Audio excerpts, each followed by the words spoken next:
গাজার ধ্বংসস্তূপের মধ্যে হাঁটছে শিশু, হঠাৎ টানেল পেরিয়ে ঝাঁ চকচকে এক শহর। 2025-এর গাজা, এরপর কি? এই নগরী গাজাবাসীর স্বপ্ন নয়, মার্কিন প্রেসিডেন্ট ডোনাল্ড ট্রাম্প যেভাবে দেখতে চান তারই রূপকল্প। বুধবার ট্রুথ সোশ্যাল ও ভেরিফাইড ফেসবুক পেজ থেকে এই ভিডিও শেয়ার করেন মার্কিন প্রেসিডেন্ট। ট্রাম্পের কল্পনার শহরে অর্থ ওড়াচ্ছেন ইলন মাস্ক। শিশুর হাতে সোনালি বেলুন, তাতে ট্রাম্পের ছবি, পেছনে গানের সুরে বলা হচ্ছে সোনালি আলো নিয়ে এসে গেছেন ট্রাম্প। নাচে গানে মেতে ওঠার আহ্বানও রয়েছে লিরিক্সে। দুবাইয়ের আদলে তৈরি বিচ রিসোর্ট, ট্রাম্প গাজা নামের টাওয়ার ব্লক, ঝলমলে রাস্তাঘাট, দুপাশে পাম গাছের সারি, সুউচ্চ ভবন আর স্বর্ণ দিয়ে গড়া ট্রাম্পের ভাস্কর্য। এখানেই শেষ নয়, বেলি ড্যান্সারের সাথে নাচ, আবার ইসরায়েলি প্রধানমন্ত্রী বেনিয়ামিন নেতানিয়াহুর পাশে শুয়ে সানবাথ, হাতে পানীয়।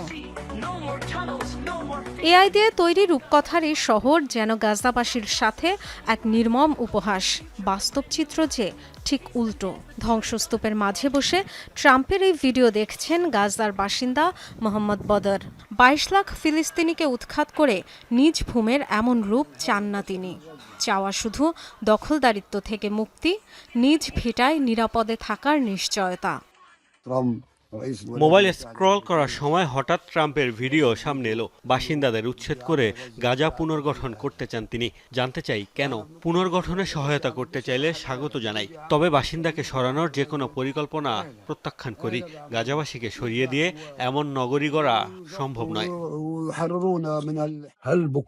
যারা এমন কথা বলছেন তাদের যদি বলি নিজের ভূমি ছেড়ে দিতে, তারা কি আনন্দিত হবেন? আমি গাজার বাসিন্দা, মিশরে যেতে চাই না।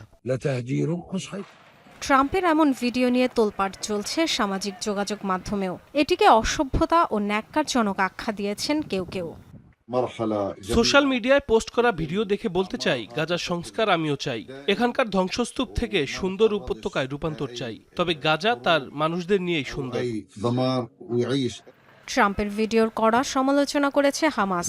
দাবি, ফিলিস্তিনিদের স্বার্থ কিংবা সংস্কৃতি দুটির কোনোটির সাথে সামঞ্জস্যপূর্ণ নয় মার্কিন প্রেসিডেন্টের পরিকল্পনা।